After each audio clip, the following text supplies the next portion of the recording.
2005 में सूचना का अधिकार लागू किया गया, जिसे जीने का अधिकार बताया गया। लेकिन अब सवाल उठने लगे कि ये जीने का अधिकार है या मौत की गारंटी।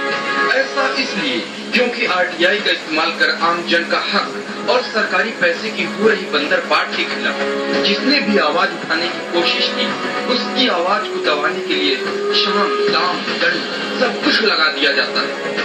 और अगर तब पर भी बात ना सुनी जाए तो फिर जान लेने की कोशिश की जाती है। खबर जैसलमेर से है, जहां नरेंद्र ने जानकारी जुटाने के लिए आरटीआई का सहारा लिया था और वह आरटीआई उसकी जान पर बन गया और उसे देशद्रोही साबित करने पर कार्रवाई शुरू कर दी।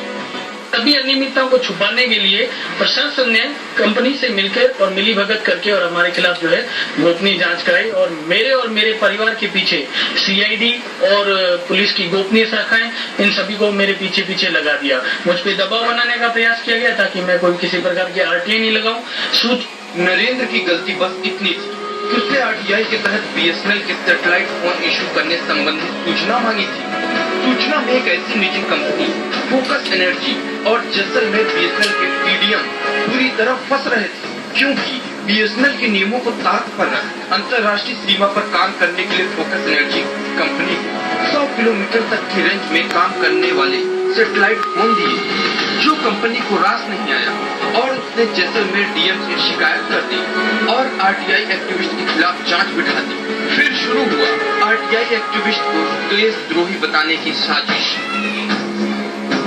लगता है कि कंपनी और प्रशासन की मिलीभगत है और उनके कोई अनियमितता उजागर नहीं हो, इसलिए हमारे पर दबाव बनाया जा रहा है और हमें परेशान करने की नीयत से, ताकि सूचनाएं हम नहीं मांगे और उनका उस प्रकार का कोई प्रकार का भ्रष्टाचार जो है अवगत नहीं होता है। विवाद बढ़ा तो समाचार प्लस जो सफाई देने सामने आए योगेश भास्कर ने आरोपों से ऐसे किनारा किया जैसे कोई विवाद हुआ ही नहीं। कलेक्टर ऑफिसर बाबू थे या टाउन ऑफिसर थे, इनके आपसे झगड़ों में हमारे विभाग का समय खराब कर रहे हैं। तो इस प्रकरण में वो बार बार एक या आदमी अलग अलग नाम से मांग रहा है। तो बेस्ट कोई हरीश संघानी है जो खुद टीचर है, तो हरीश संघानी के नाम का भी साइन करके हमें दे रहा है। नरेंद्र संघानी के नाम आपका पेपर है, हरीश संघानी नाम सब है हमारे पास पेपर। उसकी अभी मैं पुलिस में खुद आरटी से मांगूंगा उसकी क्या जांच हुई। प्रशासन रसूख के आगे कैसे नाचता है ये जैसलमेर में दिखता है और भ्रष्टाचार के खिलाफ आवाज उठाने वाला का अधिकार कैसे परेशानी का आधार बनता है ये